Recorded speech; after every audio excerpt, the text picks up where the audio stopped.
1960, Clark Gable died as one of the most famous men in the world. To the public, he was still the king of Hollywood, the man with the voice, the charm, the confidence, and the face that had defined an entire generation of cinema. But when he died, at only 59, he left behind more than a legendary career. He left behind a pregnant wife, an unborn son, and a daughter he had never publicly acknowledged. That was the contradiction at the heart of Clark Gable's life. He was present in millions of homes through the screen, yet absent from some of the lives where his presence mattered most. Audiences adored him, women desired him, studios protected him, newspapers celebrated him. But behind the image of the perfect masculine star was a man whose private life was marked by loss, secrecy, guilt, and grief. The world saw Clark Gable as a man who could not be wounded. He looked too strong for sadness. He carried himself with the ease of someone who seemed untouched by doubt. His voice had authority. His smile had danger. His presence made him appear like a man born to command every room he entered. But that was the illusion Hollywood sold. The truth was far more human. Long before the world gave Clark Gable a crown, life had already taught him what it meant to lose. He was born William Clark Gable on February 1st, 1901, in Cadiz, Ohio. There was nothing glamorous about the beginning. His father worked in the oil fields, a practical man shaped by labor, movement, and survival. His mother, Adeline, died when Clark was still an infant. He was only 7 months old. He never knew her voice. He never remembered her face. He never experienced the comfort of growing up under the love of the woman who brought him into the world. That first absence followed him, even if he did not always know how to name it. The death of a mother before memory does not leave ordinary grief. It leaves a blank space.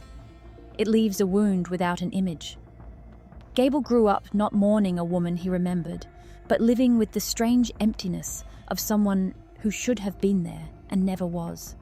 Before fame, before romance, before Hollywood, before the women who would enter and leave his life, Clark Gable's story began with a missing mother. After his father remarried, Gable's childhood became practical rather than tender. He grew up around work, machinery, farms, and oil fields. He learned how to use his body before he learned how to use his voice. He drove tractors, worked with tools, and developed the physical confidence that would later become part of his screen appeal. There was no obvious path from that world to Hollywood. He was not born into privilege. He had no famous family.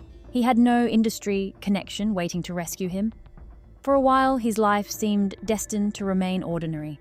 He worked in oil fields. He tried logging. He moved from place to place, restless and unfinished, as if searching for a larger version of himself. Then theatre entered his life. Acting did not come to him as an inheritance. It came as an escape. It offered him something his early life had not given him: the chance to become someone else, to reshape himself, to be seen not as a laborer's son from Ohio, but as a man who could hold attention. One of the first people to understand what he could become was Josephine Dillon. She was older than him, disciplined, experienced, and intelligent, enough to see the raw material beneath his roughness. At that time, Clark Gable was not yet the polished star the world would later recognize. His voice needed training. His posture needed control. His manners, speech, and presentation needed refinement. Dillon became his coach, his guide, and eventually his wife. Their relationship was not remembered as a great romance. It was remembered as a transformation. And that became one of the earliest patterns in Gable's life. Women did not simply love him.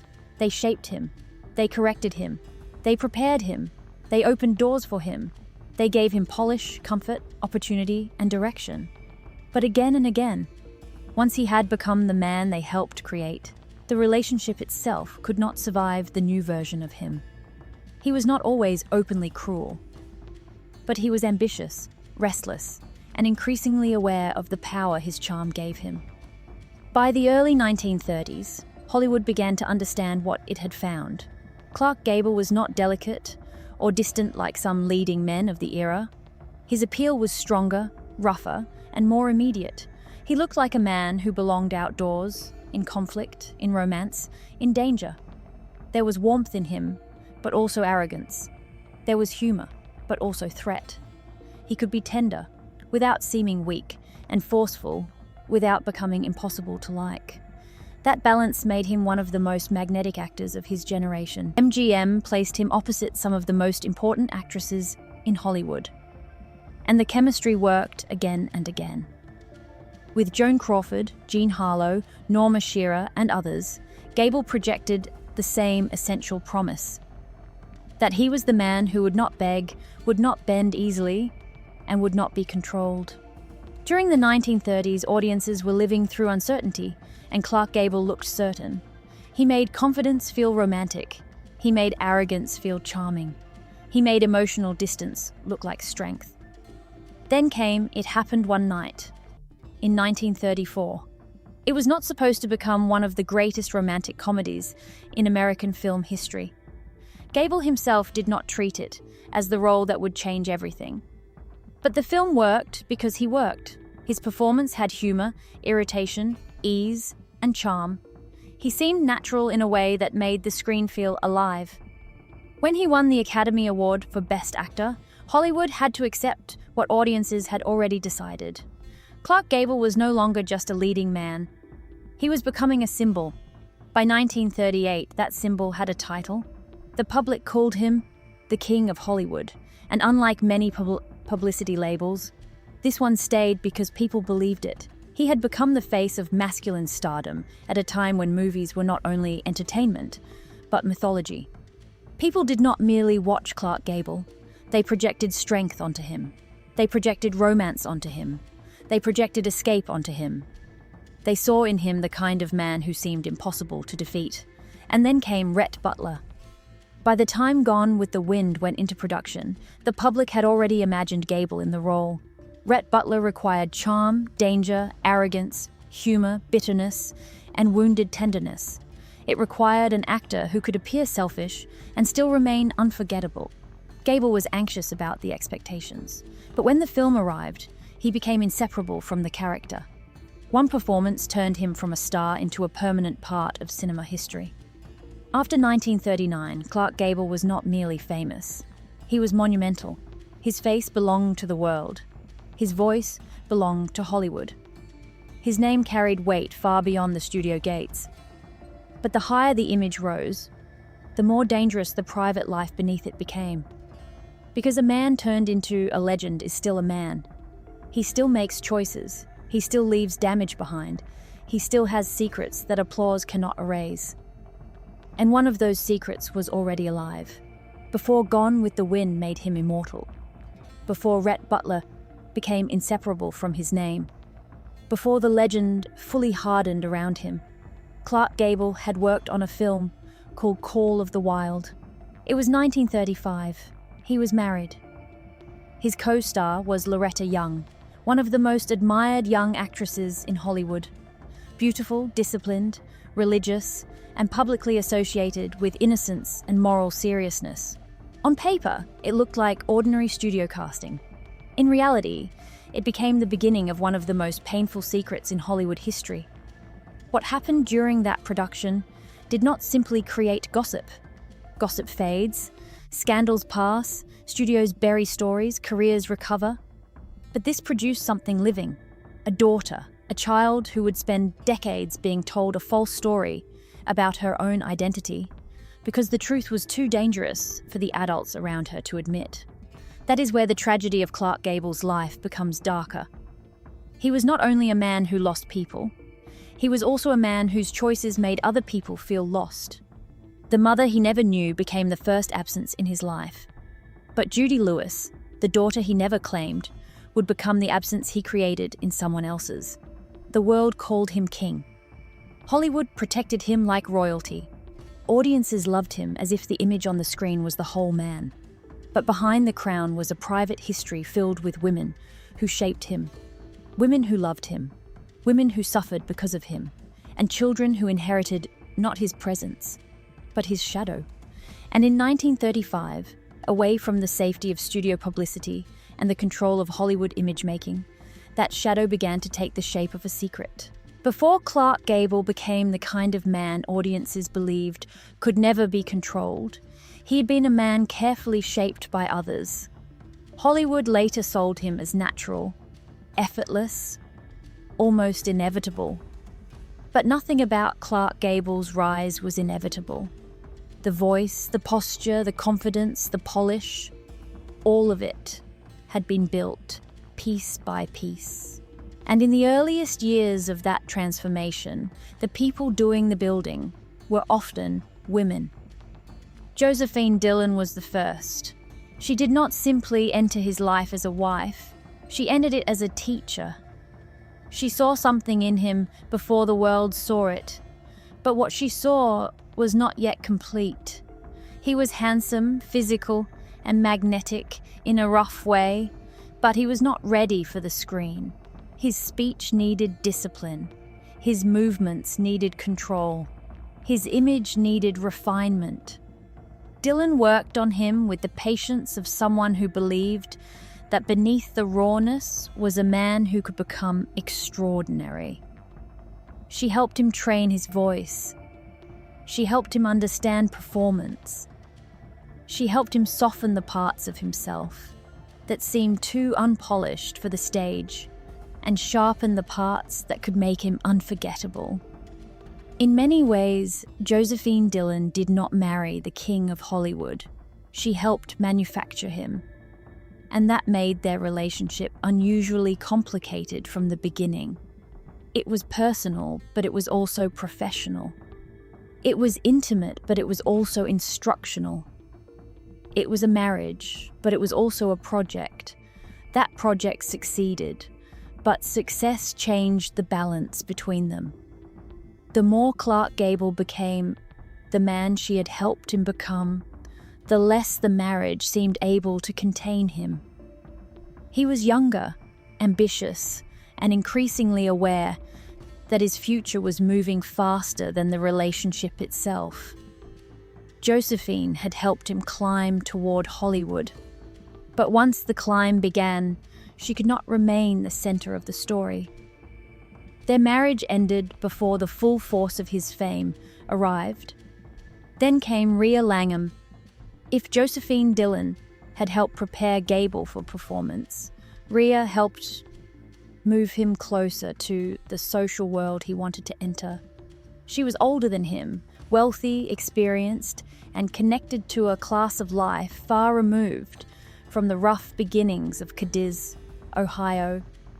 With Rhea, Gable entered a different kind of education. He was no longer only learning how to perform for a camera. He was learning how to move among powerful people, how to belong in rooms where money, manners, and reputation mattered. Again, the pattern repeated. A woman helped him become more acceptable to the world he wanted. A woman helped shape the next version of Clark Gable. But once the version existed, the relationship itself became unstable. His marriage to Rhea lasted through some of the most important years of his rise. But it was not the life of a settled man. The more famous he became, the more Hollywood gave him permission to live as if ordinary rules did not fully apply to him.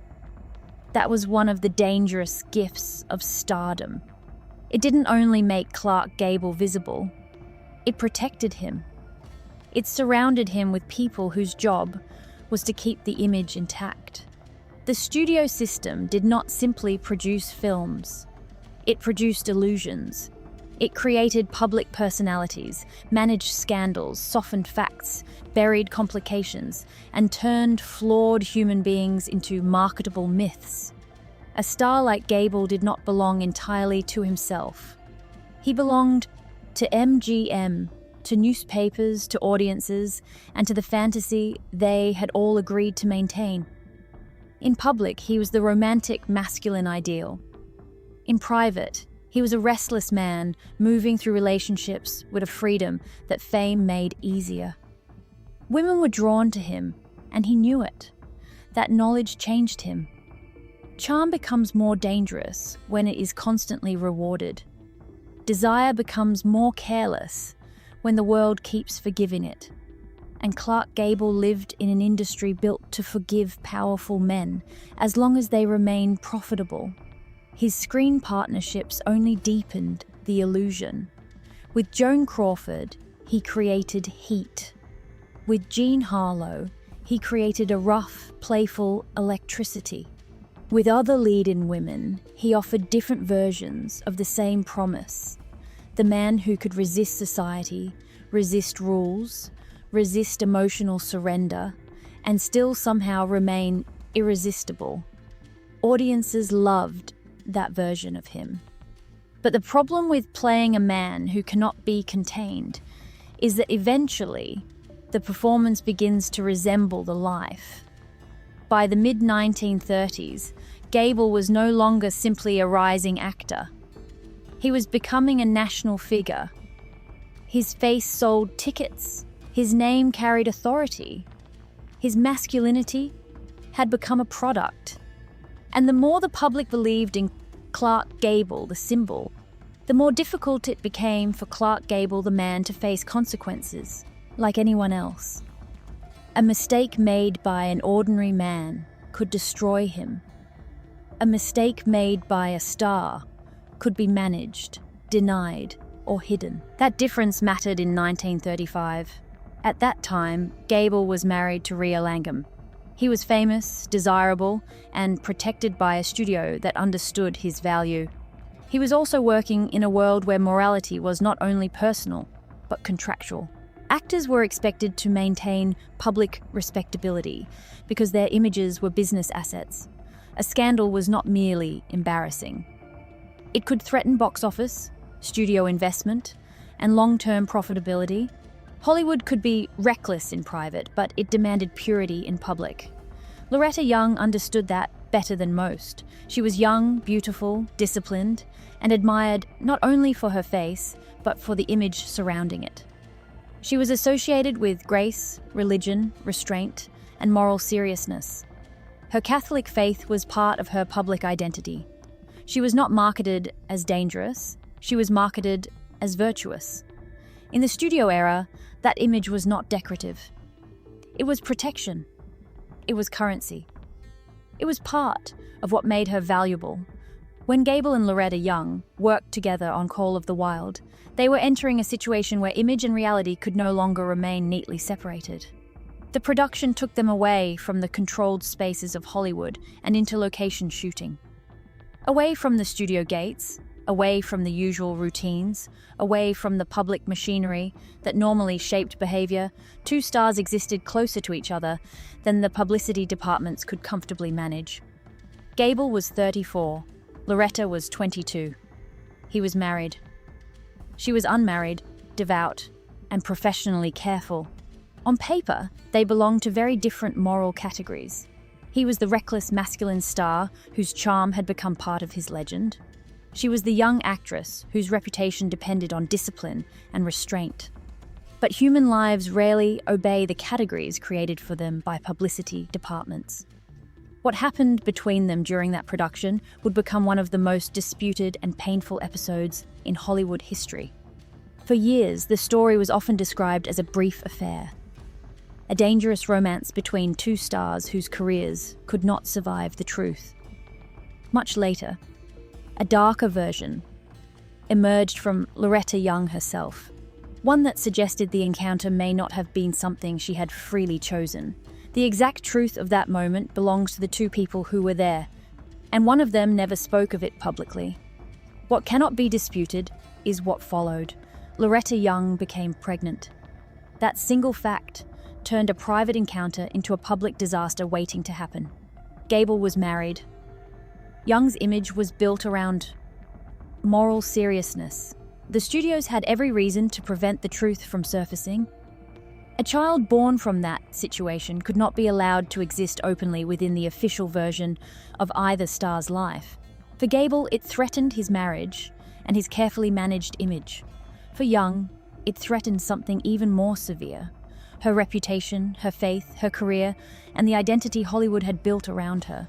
The cruelty of the studio era was that it could make a human being disappear without making the problem disappear.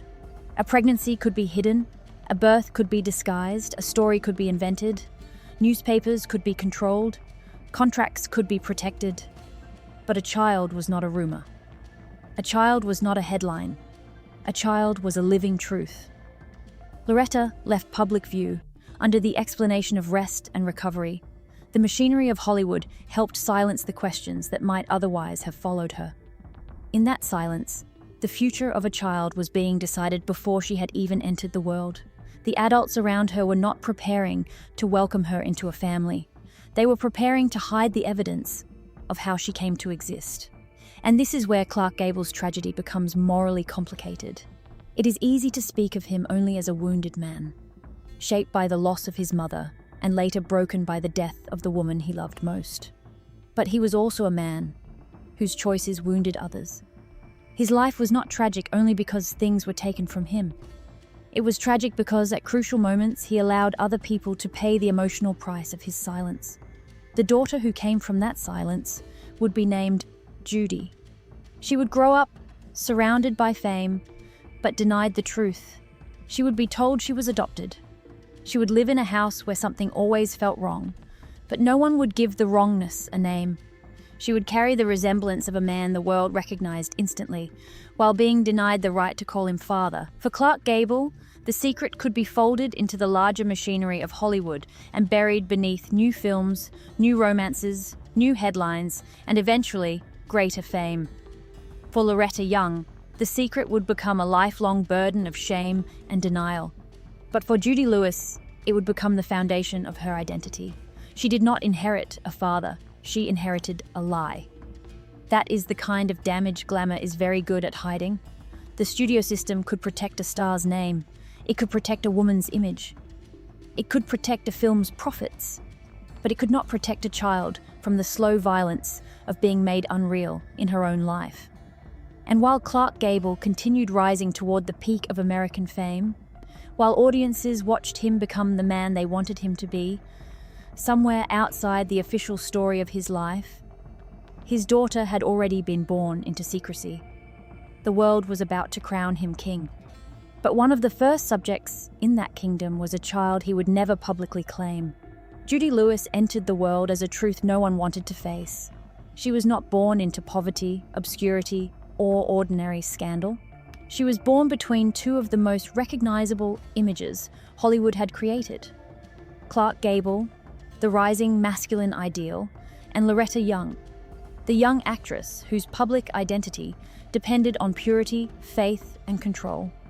Before Judy could speak, before she could understand her own name, the adults around her had already decided that her life would have to be disguised. Her existence was not treated as a beginning, it was treated as a problem. In the world that created her parents' fame, reputation mattered more than honesty, and image mattered more than blood. Clark Gable was married, Loretta Young was unmarried, Catholic, and publicly associated with moral seriousness. A child between them could have damaged both careers, so the truth was not confronted, it was managed. And Judy, the only innocent person in the story, became the person forced to carry the consequences. Loretta Young disappeared from public view during her pregnancy, under explanations that sounded acceptable enough for Hollywood to repeat. When Judy was born, the official world did not receive her as Loretta Young's daughter by blood. The story had to be controlled from the beginning. The child had to be separated from the scandal before the scandal had a face. And for a time, that meant Judy was placed away from her mother, hidden in the kind of silence only powerful people can arrange. Then came the adoption story. Loretta Young later presented Judy to the public as an orphaned child she had adopted. It was a story that sounded generous, even noble. To outsiders, it allowed Loretta to appear charitable and maternal, without admitting the truth. But beneath that beautiful public lie was something far more painful, a daughter being introduced to the world as someone she was not. Judy was not adopted by chance. She was not an unrelated child rescued from abandonment. She was Loretta Young's own daughter and Clark Gable's own blood. The lie might have been easier to maintain if Judy had not looked like him. But the body does not always cooperate with secrecy. Judy carried visible traces of Clark Gable. Her face, her features, and especially her ears became evidence of a truth the adults around her wanted buried. That is one of the most disturbing parts of this story. Judy did not have to say anything to threaten the lie. She only had to exist. As a child, she could not understand why certain parts of her appearance seemed to make people uncomfortable. She could not understand why hats and careful styling mattered so much. She could not understand why adults reacted to her resemblance with silence instead of explanation. Children notice these things long before they have the language for them. They notice when a room changes. They notice when a subject is avoided. They notice when their own face becomes something people are trying not to discuss. And then came the surgery. Judy's ears, which resembled Clark Gable's, were altered when she was still a young girl. It is difficult to find a more symbolic detail in the entire story. A child's body was changed not because she had done anything wrong, not because she understood the secret, not because she had any power over the adults who created the situation, but because her appearance made the truth too visible. Her face had become evidence. And because the truth was dangerous, the child had to be changed. That single detail reveals the cruelty of the lie better than any scandal headline ever could. Hollywood could hide a pregnancy. It could create a false adoption story. It could protect contracts, careers, and public images. But it could not erase blood. So instead of admitting the truth was pushed back into Judy's body. The secret did not simply surround her. It touched her skin. It shaped the way she was presented to the world. It became part of how she saw herself. Inside Loretta Young's home, Judy grew up with the uneasy feeling of being both included and separate. She was part of the family, but not fully claimed in the way children need to be claimed. She had a mother who loved her in some ways, but could not tell her the truth. She had a household around her, but not a foundation under her. The official story said one thing. Her instincts told her another. And that is a terrible way for a child to grow up. Surrounded by answers, but denied the only answer that matters. The people around Judy often seemed to know more about her life than she did. That is another quiet cruelty of hidden parentage. The secret is not always hidden from the world. Sometimes it is hidden only from the person most affected by it. In Hollywood circles, whispers moved. People suspected. Some people knew. But Judy herself remained trapped inside the version of her life that had been given to her. She was the subject of the secret, but not its owner. Then, when Judy was 15, Clark Gable appeared in her mother's home. To her, he was not her father. He was a famous man, her mother's co-star, a living monument from the movies. She walked into the room and found the man whose blood she carried, but she did not know what she was seeing. He spoke to her gently. He asked about her life. He treated her with warmth. And before leaving, he took her face in his hands and kissed her on the forehead. It should have been a father's moment. Instead, it became one of the most painful scenes in Hollywood's private history. Clark Gable looked at his daughter, touched her face, and left her still believing he was only a visitor. Judy had met her father without knowing he was her father. He had met his daughter without giving her the one thing she needed from him: acknowledgement. The tenderness of that moment makes it worse, not better, because it proved he could see her. He simply could not claim her.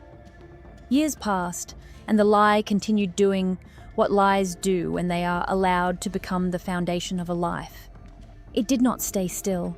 It spread into Judy's sense of identity, her relationships, her confidence, and her ability to understand herself. She knew something was missing, but she could not name it. She felt incomplete, but she could not locate the wound. A person can survive many kinds of pain, but not knowing the truth of your own beginning creates a special kind of loneliness. It makes your own life feel borrowed. When Judy was a young woman, the truth finally came toward her from outside the family. She was told that her father was Clark Gable. At first, she could not accept it. And why would she? a lie repeated from childhood, does not disappear the first time truth knocks on the door. She had been raised inside the adoption story for so long that the truth sounded impossible, even when it explained everything. It explained the whispers. It explained the resemblance. It explained the distance. It explained the wound she had been carrying without a name. But knowing and being acknowledged are not the same thing. Judy could hear the truth from others, but what she needed was the truth from her mother. She needed the woman who had created the lie to finally admit that it was a lie. Until then, the truth remained suspended in the air. Powerful, painful, but not fully confirmed. And while Judy wrestled with that question, Clark Gable died. His death added another layer to the tragedy. Judy had lived in the world while her father was alive, but she had never been allowed to stand publicly as his daughter. When he died, she could not properly mourn him. She had no place at the funeral as his child. She had no official claim, no public recognition, no simple right to grieve. The world mourned Clark Gable as a legend. Judy mourned him, if she could mourn him at all, as a question. That is what secrecy stole from her. It did not only steal a name, it stole ordinary human moments. The right to know where you come from. The right to look at your own face without confusion. The right to attend your father's funeral without feeling like an intruder. The right to say, "This is who I am," without waiting for someone else's permission. By the time Judy finally confronted Loretta Young, the secret had already shaped more than 3 decades of her life. This was no longer only about the past. It was about every year spent feeling different, every silence at home, every whispered suspicion, every photograph where resemblance had to be explained away, every part of herself that had been treated as dangerous because it pointed back to Clark Gable. And when the truth finally came, it did not come wrapped in comfort. It came through shame. Loretta Young did not give her daughter the kind of confession that heals immediately. She did not begin with an apology large enough to cover the years. Instead, the truth emerged through the language of guilt. Judy was not simply told she was Clark Gable's daughter. She was made to feel, once again, like evidence of someone else's sin. That was the deepest wound. Judy Lewis had spent her life being treated less like a child and more like a consequence of desire, a consequence of scandal, a consequence of Hollywood image-making, a consequence of a powerful man's silence and a famous woman's fear. But she was never only a consequence. She was a person, a daughter, a woman who deserved the truth from the beginning. Clark Gable's tragedy is often told through the people he lost, his mother, his great love, the years he could never recover. But Judy's story forces a harder question. What about the people who lost him while he was still alive? What about the daughter who lived in his shadow, but not in his arms? What about the child whose face carried his truth, while his public life carried on without her? By the time the truth could no longer be buried, Clark Gable was gone. The man who might have answered for his silence could no longer speak. Loretta Young was left with the lie she had protected. Judy was left with the life that lie had shaped. And Hollywood, as it so often does, had already moved on. But Clark Gable's story was not finished with Judy Lewis, because while one child had been denied his name, another would inherit it under circumstances almost as cruel. One daughter had a father who was alive but absent. Soon one son would be born into the opposite tragedy. A father who was famous everywhere, but already dead before he could ever hold him. For most of his life, Clark Gable was surrounded by women who saw different versions of him. Some saw the unfinished young actor who needed training. Some saw the rising star who needed polish. Some saw the powerful man whose charm could make them forget the danger that came with him. Loretta Young had been tied to one of the darkest secrets of his life. and Judy Lewis would carry the cost of that silence for decades. But there was another woman whose place in Gable's story was different from all the others. Carol Lombard was not simply another Hollywood romance. She was the woman many people believed he loved most completely. If Josephine Dillon had helped build him, and Rhea Langham had helped position him, Carol Lombard reached the part of him that fame had not fully hardened. She was beautiful, sharp, funny, unpredictable, and alive in a way that made people around her feel more awake. In an industry full of carefully manufactured personalities, Lombard had the rare quality of seeming completely herself. She and Gable had known each other before they became lovers. They had appeared together in No Man of Her Own in 1932. But the great romance did not begin there. At the time, their lives were not ready to meet in that way.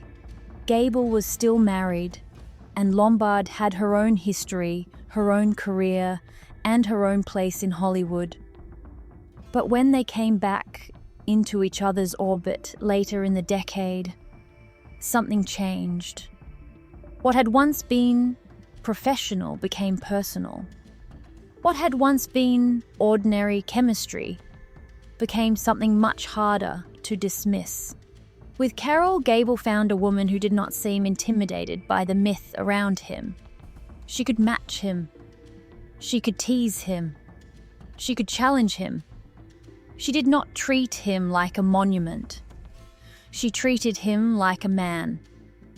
That mattered more than it may appear. By the late 1930s, Clark Gable was already surrounded by people who needed something from him. Studios, audiences, reporters, women, friends, business interests. Carol Lombard seemed to offer him something rarer: the possibility of being known without being worshipped. Their relationship was not born in simplicity. Gable was still married to Rhea Langham when his attachment to Lombard deepened, and the situation carried the familiar complications of his private life. His public image was still being protected, his career was still rising, and Hollywood was still invested in keeping its leading man desirable without making him look dishonorable. But by then, the pull between Gable and Lombard was strong enough that his marriage could no longer remain the same. He eventually divorced Rhea, and in 1939, the same year Gone with the Wind turned him into a permanent legend. Clark Gable married Carol Lombard. That timing is important. The world was crowning him as Rhett Butler, the great romantic figure of American cinema, while in his private life he was entering the marriage that would become the emotional center of his story. To the public, 1939 was the year Clark Gable became immortal. To Gable himself, it may also have been the year he came closest to building a life that felt real away from the screen. He and Carol settled into a life that was more grounded than the glamour around them suggested. They had a ranch, they had animals, they had distance from the artificial rituals of Hollywood society. Gable loved the outdoors, horses, hunting, and physical work. Lombard, for all her glamour and comedic brilliance, could meet him in that world without making it feel like a performance.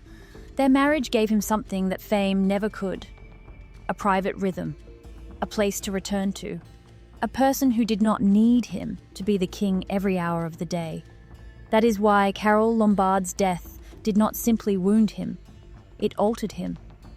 In January 1942, Lombard was returning from a war bond tour when the plane carrying her crashed near Las Vegas.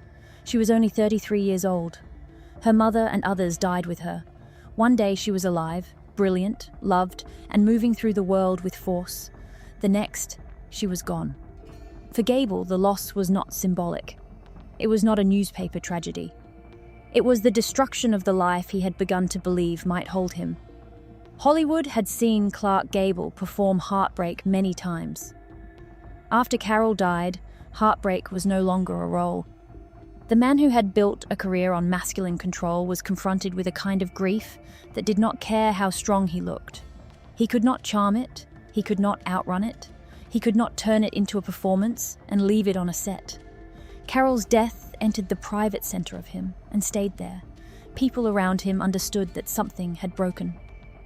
The confident star remained visible, but the man behind him had changed.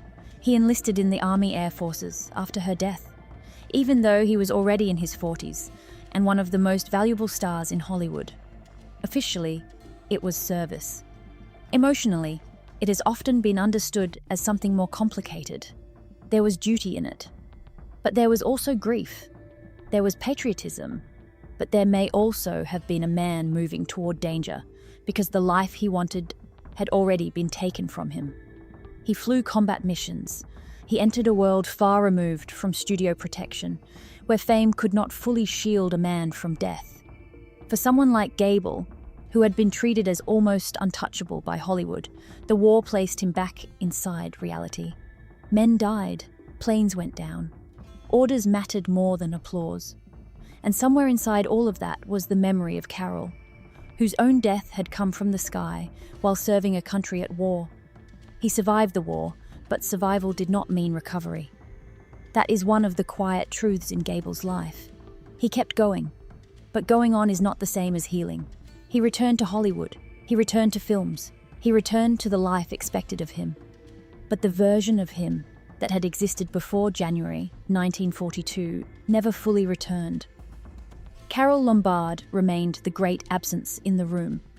In the years after her death, Gable's life continued, but it often looked like continuation rather than renewal. He married again. He worked again. He remained famous. But the emotional center of his life had already been marked by loss. His later marriage to Sylvia Ashley did not give him what Carol had given him. It was brief, troubled, and unable to compete with the memory of a woman whose death had turned her into something almost impossible for any living person to follow.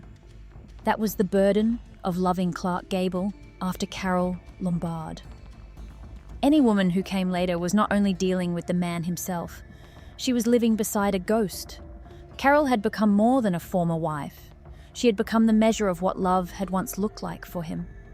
And because she was gone, she could never disappoint him, never age with him, never argue through ordinary years, never become human in the way all living relationships must. Death had preserved her at the height of love and loss. This is what made Gable's romantic life so tragic.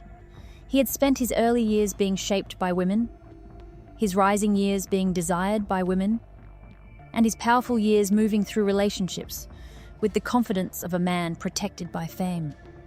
But when he finally found the relationship that seemed to reach beyond image, it was taken from him violently and without warning. Life did not punish him where Hollywood could see it.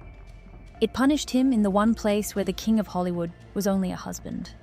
And that loss changed the meaning of everything that came after. The secret of Judy Lewis had already revealed the damage Gable could cause through silence. Carol Lombard's death revealed the damage life could do to him through absence. One tragedy came from what he would not claim. The other came from what he could not keep. Together, they made his private life far darker than the public image ever allowed. By the 1950s, Clark Gable was still a legend, but he was no longer the young force who had conquered the 1930s. The world around him had changed. Hollywood had changed. The studio system that built him was weakening. New stars were rising. New forms of masculinity were appearing on screen. And Gable, though still famous, carried the weight of age, cigarettes, grief, and years of living under the demands of his own image. Then came Kay Williams. She would become his fifth wife, and in many ways she offered him something different from the women before her. Not the training of Josephine, not the social positioning of Rhea, not the dangerous secrecy of Loretta, not even the great consuming passion of Carol. Kay offered something quieter, a form of peace, a home, a ranch life, a chance late in his life to be less of a symbol and more of a man. For a time, it seemed as if Clark Gable might finally receive the ordinary happiness that had avoided him for so long. He had already been adored by millions. He had already won the industry's highest honors. He had already become part of film history. But fame is not peace, and applause is not intimacy. What Kay gave him was not another crown. She gave him the possibility of rest. And then, after years of wanting a child, Kay became pregnant. For Clark Gable, this should have been the beginning of a final chapter, filled with renewal. A son was coming. A family was forming. The man whose life had begun with a missing mother, who had created a daughter he never claimed, who had lost the wife he loved most, was now close to becoming a father in the open, without secrecy, without denial, without shame. But time had one more cruelty left for him. Clark Gable was about to receive the child he had waited for, and he was about to die before ever meeting him. By 1960, Clark Gable had already lived several lives inside one lifetime. He had been the motherless boy from Ohio, the ambitious young actor shaped by older women, the studio-made romantic idol, the husband who could not always stay, the father who would not publicly claim his daughter, and the widower who never fully recovered from losing Carol Lombard. He had been loved, desired, protected, forgiven, and mythologized. But near the end of his life, what he seemed to want most was not more applause. It was peace. Kay Williams gave him something close to that. She was not the woman who created him, as Josephine Dillon had helped do. She was not the woman who refined his social position, as Rhea Langham had done. She was not tied to the secret shame of Loretta Young, and she was not the great lost love whose memory could never be touched, like Carol Lombard. Kay came into Gable's life when he was older, tired, and far more aware of what fame had taken from him. With her, he found a quieter kind of companionship.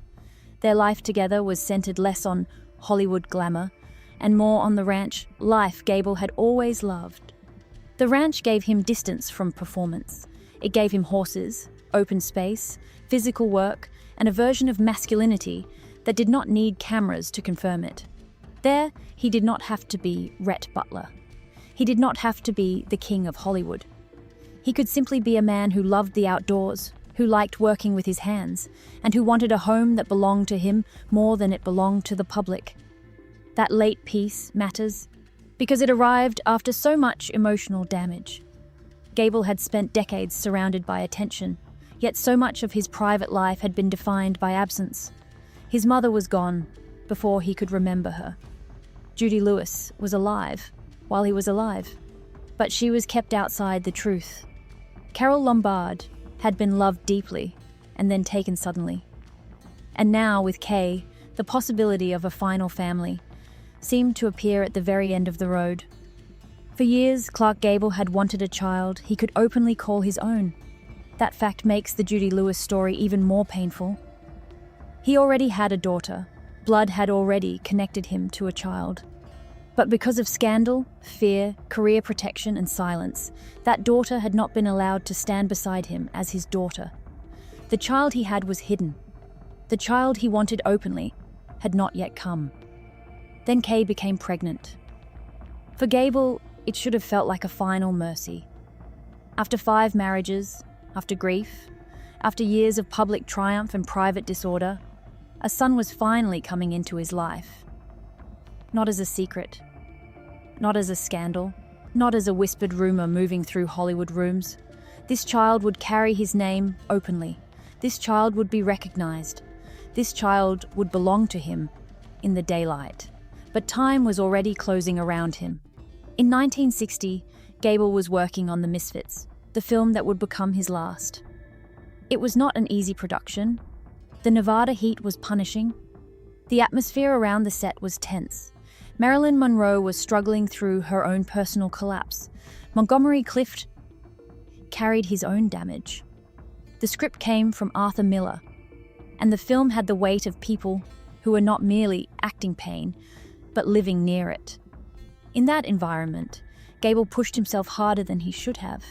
He was 59 years old, a lifelong smoker, and no longer the indestructible figure audiences remembered from the 1930s. Yet he still carried the pride of a man who did not want to appear weak. He performed demanding physical scenes. He worked in the heat. He strained his body in ways that would have challenged a younger man. Hollywood had spent decades presenting him as the image of masculine endurance. And perhaps some part of him still felt obligated to live up to that image. That is one of the quiet cruelties of becoming a symbol. The public freezes you at your strongest moment, but the body continues aging. Audiences remembered the swagger, the grin, the relaxed dominance. They remembered the man who seemed impossible to defeat. But the real Clark Gable was nearly 60, physically worn, emotionally marked, and carrying years of cigarettes, work, pressure, and grief inside him. On November 6, 1960, he suffered a major heart attack. It was Judy Lewis's 25th birthday. A coincidence neither of them would have been able to hold together publicly, because their relationship had never been allowed to exist publicly in the first place. The daughter he had never claimed turned 25 on the day his body began its final collapse. For 10 days, it seemed he might survive. Kay stayed close. There was hope. There was the possibility that this was only a warning, not an ending. And that possibility must have mattered deeply, because she was pregnant. There was still a future waiting in her body. There was still a son coming. There was still a chance, however fragile, that Clark Gable might step into fatherhood at last, openly and without shame. But on November 16th, 1960, the second heart attack came.